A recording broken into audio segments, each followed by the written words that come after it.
अब हम लोग रूल्स फॉर जी देखते हैं। रूल्स फॉर जी, ठीक है। हम लोगों ने अभी तक बी के बारे में पढ़ा, सी के बारे में पढ़ा, डी के बारे में पढ़ा और एफ के बारे में पढ़ा, ठीक है। अब हम लोग ये सीखेंगे कि जी का जो प्रोनाउंसिएशन होगा किसी वर्ड में वो क्या होगा, ठीक है। तो यहाँ पर भी 3 कंडीशन बनेगी। एक कंडीशन तो ये कि जी से ग हो जाएगा, दूसरा कंडीशन जी से ज हो जाएगा, और तीसरा कंडीशन ये साइलेंट हो जाएगा। बात समझ में आ गई? एक तो जी से ग होगा, दूसरा जी से ज होगा, और तीसरा कंडीशन है जिसमें जी क्या हो जाएगा, साइलेंट हो जाएगा, ठीक है। एक एग्जांपल से समझते हैं, इस वर्ड को पढ़ते हैं। GOOD क्या है ये? गुड है। GUN क्या है ये? गन है। GAZE क्या है ये? गेज है। एक और वर्ड लेते हैं, GLARE क्या है ये? ग्लेयर है। तो आप क्या देख रहे हैं कि इन सारे के सारे वर्ड में जी का जो प्रोनाउंसिएशन है, उच्चारण है, वो क्या है? ग है। क्या है ये? ग है। ये जो आपका जी है ये क्या है? ग है, ठीक है।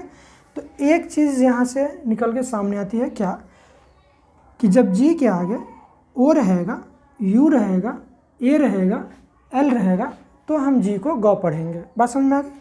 हमने क्या कहा?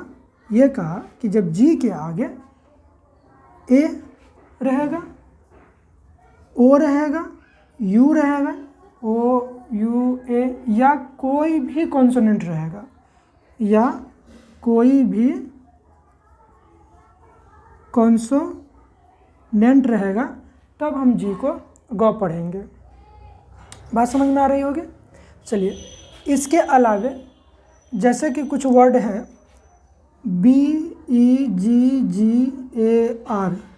बेगर, BIG बिग, MUG मग। आप इन तीनों वर्ड पे थोड़ा नोटिस कीजिएगा, फोकस कीजिए। तो देखिए यहाँ पे आपको डबल जी दिख रहा है, यहाँ पे जी दिख रहा है, लेकिन जी कहाँ पे है? लास्ट में है, वर्ड के लास्ट में है। यहाँ पर भी जी दिख रहा है, और ये जी कहाँ पे है? वर्ड के लास्ट में है, ठीक।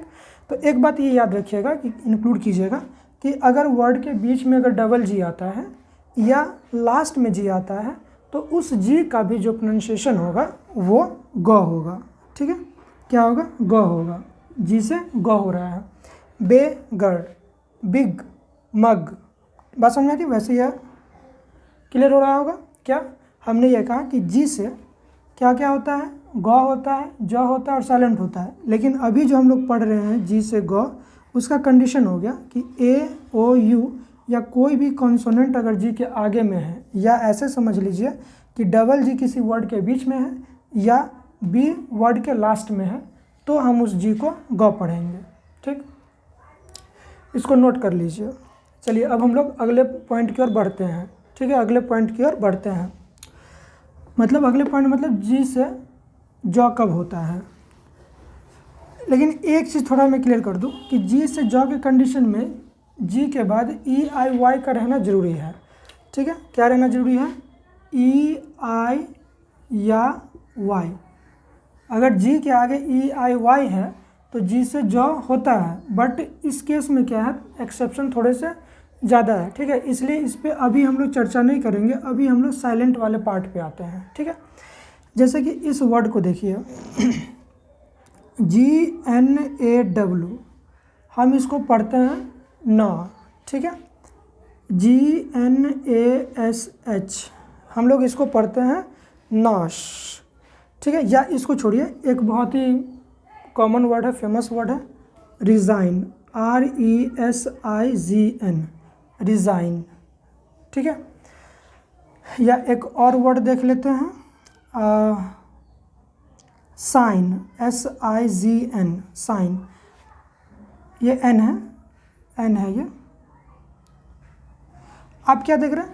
इन सारे वर्ड में G और N एक साथ है, GN एक साथ है। देखिए GN एक साथ है, GN एक साथ है, GN एक साथ है, GN एक साथ है, ठीक। तो ये याद रखना है कि जब किसी वर्ड में या वर्ड के शुरू में GN हो, ठीक है, क्या कहा मैंने? या तो वर्ड के शुरू में जी एन हो या वर्ड के लास्ट में जी एन हो, तो उस कंडीशन में जी साइलेंट हो जाता है। ठीक, क्या जी साइलेंट हो जाता है और जी एन को हम लोग न पढ़ते हैं। ठीक, बात समझ में आ रही होगी। तो जी एन से क्या हो जाएगा, न हो जाएगा। ठीक है, जी साइलेंट है, जी साइलेंट है, इस एन के लिए हम लोग न लिख रहे हैं, जो आगे हम लोग पढ़ेंगे अभी। तो एक बात समझ में आ गई कि जी को साइलेंट कब करना है, जी को साइलेंट तब करना है जी और एन एक साथ रहेगा, तुरंत एक दूसरे के बाद रहेगा, मतलब जी के तुरंत बाद एन रहेगा। और कंडीशन क्या है, या तो शुरू में जी एन होना चाहिए या लास्ट में जी एन होना चाहिए। ठीक है, एक और एग्जांपल से समझते हैं, जैसे कि PARADIGM, हम लोग इसको पढ़ते हैं पैराडाइम, हम लोग इसको पढ़ते हैं पैराडाइम। तो यहाँ पे जो आप GM देख रहे हैं, तो जी से तो ग होता है। ठीक है, लेकिन उस कंडीशन में यहाँ पे ग तो सुनाई दे ही नहीं रहा है, मतलब हम लोग जी का प्रोनाउंसिएशन नहीं कर रहे हैं। ठीक, तो मतलब क्या हुआ कि ये जी क्या है, साइलेंट है। तो जी साइलेंट होने का एक और कंडीशन आ गया, क्या कि जी के साथ अगर एम है, जी के साथ अगर एम है तो जी को क्या कर देना है, साइलेंट कर देना। एक दूसरा एग्जांपल देखते हैं, दूसरा एग्जांपल देखते हैं वर्ड के तौर पे।